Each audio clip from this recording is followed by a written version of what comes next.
두 번째 질문입니다. 1년 11개월을 일하건 2년을 일하건 연차휴가는 동일하다. 예, 뭐 대충 아닌 것 같죠, 그렇죠? 근데 이제 왜 아닌지를 조금 말씀드려야 될 것 같은데, 사실 연차는 따져봐야 될 게 몇 가지 있는데 오늘은 조금 심플하게 좀 이야기해 볼게요. 저로 예를 들어 보겠습니다. 오진호가 주식회사 갑질왕국에 2017년 1월 1일에 입사했어요. 그러면 이 오진호는 2018년 1월 1일자로 연차휴가가 15개가 생깁니다. 이 연차휴가 15개는 어디서 나온 거냐면 2017년 동안 내가 80% 이상 출근을 했기 때문에 나온 거예요. 여기까지 이해되시죠? 그러니까 이 오진호 씨가 2018년 12월 29일에 그만둬도 쓸 수 있는 연차는 15개인 거예요. 근데 이 오진호 씨가 2019년 1월 2일에 회사를 그만둔다고 해봅시다.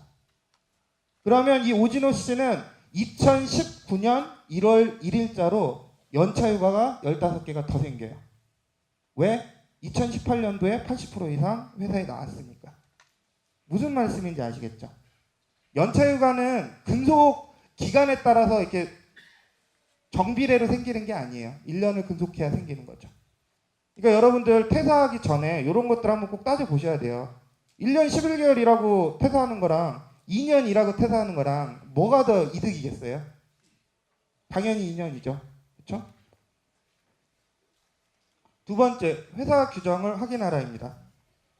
요거는 사실 어떤 경우가 해당되냐면 이런 겁니다. 아까 얘기했던 오진호 씨 이야기로 다시 돌아가면 갑질왕국에 다니는 오진호 씨가 10분 늦었더니 관리자가 부장님이 심할서를 쓰라 그래요. 심할서 썼어요. 한 1, 2주 있다가 오진호 씨가 또 15분 지각했더니 또 심할서 쓰라 그래요. 이렇게 한 심할서를 한 3, 4번 쓰니까 갑자기 부장님이 오셔서 야, 우리 회사는 심할서 3번 쓰면 사직서 써야 돼 라고 이야기를 해요. 실제 이런 경우도 꽤 있어요. 그러면 이런 경우 내가 제일 먼저 해야 되는 건 뭘까요? 따지는 거? 욕하는 거? 한 대 때리는 거? 회사 규정을 먼저 보셔야 돼요.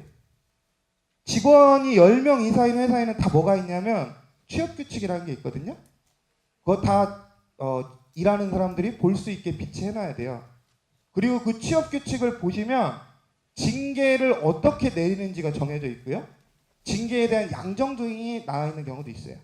그러니까 뭐 징계위원회를 열어야 되고 인사위원회를 열어야 되고 어떤 거일 때는 뭐 견책이고 어떤 거일 때는 어떻게 하고 이런 게 다 적혀 있거든요. 내가 받은 징계와 내가 받은 퇴사 압박과 그 회사 규정에 있는 게 다르거나 내가 더 심한 걸 당했다 싶으면 내가 당한 해고가 부당한지 아닌지를 다퉈볼 수 있습니다. 다투는 과정은 그 노동위원회, 그러니까 노동부에 가셔서 내 해고가 부당한지 아닌지를 다툴 수 있는데요. 요 5명 이상인 회사에서, 직원이 5명 이상인 회사에서 대략 한 3개월에서 4개월 정도 걸려요. 일종의 법원 같은 거거든요. 그러니까 직장인 얘기도 들어보고 회사 이야기도 들어봐서 이것이 부당한 해고인지 아닌지를 판단하는 건데요. 거기서 이기면, 즉 부당한 해고라는 게 인정이 되면 해고 기간에 받았어야 될 임금들, 해고가 무효가 되니까 해고 기간에 받았어야 될 임금들을 받게 되고 원직 복직을 할 수가 있어요. 그러니까 어디서부터 시작하는 거냐? 회사 규정에서부터 시작한다는 거죠. 부조리한 일, 뭐 좀 말도 안 되는 징계 혹은 해고 뭐 이런 거 당했으면 일단 회사 규정부터 찾아보셔야 됩니다. 없으면 보여달라고 하세요. 취업규칙 못 보게 하는 것도 근로기준법 위반이거든요. 그런데 이 부당해고와 관련해서 사실 제가 오늘 이 자리에서 제일 하고 싶었던 이야기는 이 다음 말이에요. 사직서 내지 마세요. 막 언론이나 막 여기저기서 막 이렇게 얘기하잖아요. 요즘 직장인들은 가슴속에 사직서 하나쯤은 넣고 다닌다고. 그거 내지 마세요. 넣고 다니는 건 알아서 하시는데 내지 마세요. 무슨 얘기냐면 사직서를 내는 순간 이게 어떻게 되냐면 자진퇴사가 돼요. 내가 원해서 그냥 퇴사한 게 된다고요. 사장님이 엄청 괴롭혀요. 사직서 안 쓰면 죽여버리겠대. 그래도 내면 자진퇴사예요. 자진퇴사가 되면 어떻게 되냐? 아까 말씀드렸던 부당한 해고를 구제하는 절차들 있죠. 그걸 할 수가 없어요. 왜? 너 자진퇴사잖아. 이게 무슨 해고야? 라고 돌려보내는 거죠. 거의 강제로 썼는데요. 그 강제로 쓴 거라고 하는 게 인정되기 되게 어렵습니다. 그러니까 사직서는 무조건 내시면 안 돼요. 이거 이외에도 뭐 실업급여 받을 때도 문제가 되고요. 해고 예고수당 받을 때도 문제가 돼요. 사직서는 절대 먼저 내시면 안 돼요. 가슴속에 품고 있으세요. 그래서 회사가 자진퇴사를 강요할 때 여러분들 마음속에 새겨줘야 되는 이야기는 이거예요. 사직서 같은 거 빼앗기면 되찾을 수 있는데 내어주면 되돌릴 수 없어요. 요 말 어디서 많이 들어본 것 같으시죠? 요게 이제 100년 전 저희 선조들이 하신 얘기인데 이 드라마 보면 나오거든요. 이병헌이 하는 말이에요. 이병헌이 하는 말인데 아셨죠? 절대 사직서 먼저 내시면 안 됩니다. 아무리 괴롭혀도 내시면 안 돼요. 이 얘기만 오늘 기억하고 가셔도 아마 좀 도움이 되실 것 같고요. 사실 가장 민감한 건 이거죠. 못 받은 돈은 꼭 받자. 무슨 이야기냐면요. 내가 밤새 일하고 주말에도 일하고 겁나 열심히 일했어.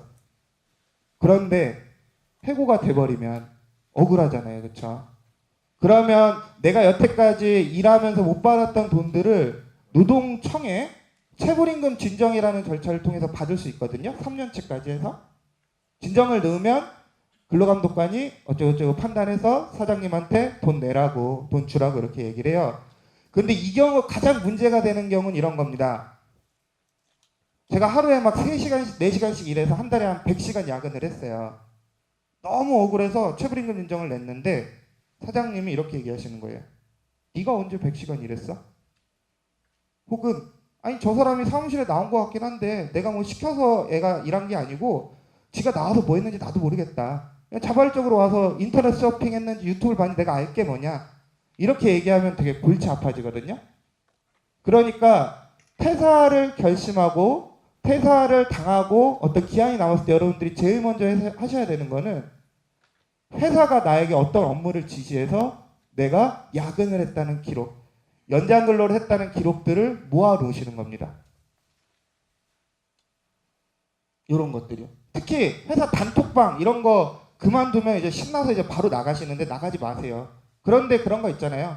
상무님 11시까지 하라고 하신 것 이제 다 하고 퇴근하겠습니다. 뭐 이런 거 올린 기록들 있잖아요. 그거 나가면 다 못 보잖아요. 기록들이 있을 때 다 챙겨 놓으세요. 항상 기억하셔야 되는 거는 노동부에 가든 뭐라든 노동자들이 억울한 걸 법적으로 다툴 때에는 가장 머릿속에 새기셔야 되는 말은 이겁니다. 기록은 기억을 이겨요. 기억이 기록을 이기지 않아요. 내가 꼼꼼히 기록해놓고 자료 모아놓는 것이 나중에 내가 못 받은 임금 받을 때 가장 중요한 겁니다. 돈에 대해서 하나 더 이야기를 하면 이런 경우입니다. 저한테 저희 부장님이 야 오진호! 너 내일부터 출근하지 마! 라고 이야기를 했어요. 내일부터 출근하지 말라고 그랬으면 어떻게 되냐면 저희 법에 노동법에 이렇게 돼 있거든요.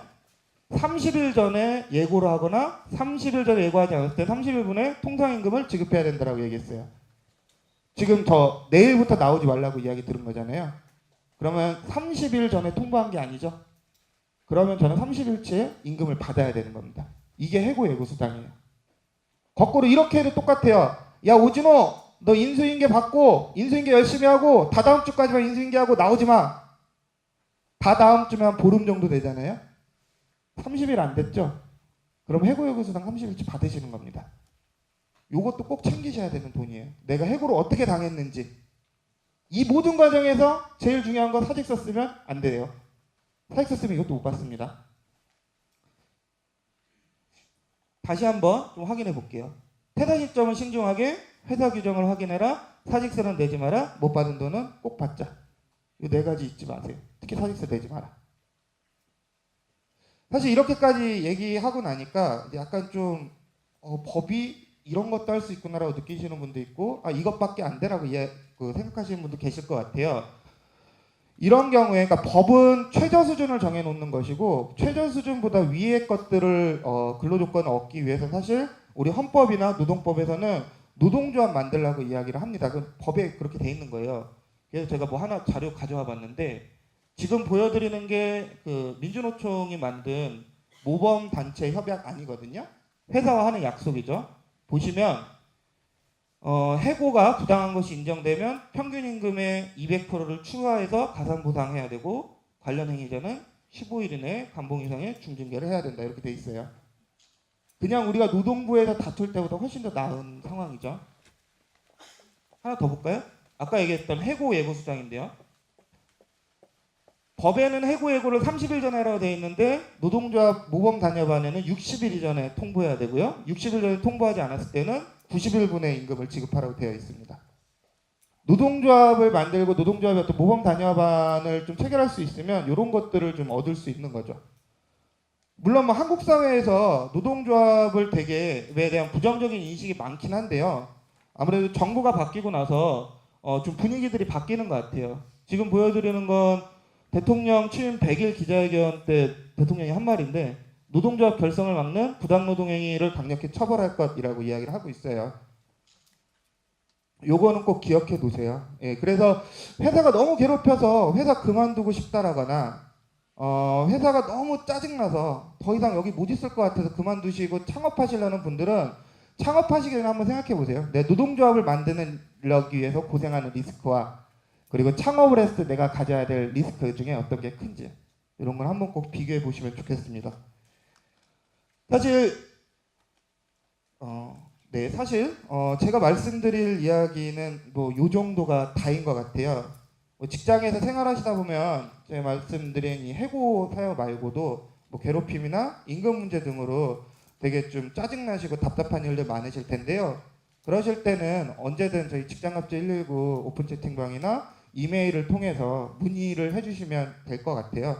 저희가 뭐 이혼 상담은 하지 않습니다. 예, 이혼 상담 하지 않고 재산 상속 이런 상담도 하지 않는데 직장에서 겪은 일들에 대해서 어떻게 대응하는 것이 좋을지 어떻게 바꿔나갈 수 있을지에 대해서는 최대한 열심히 답변 드리려고 노력하고 있으니까요.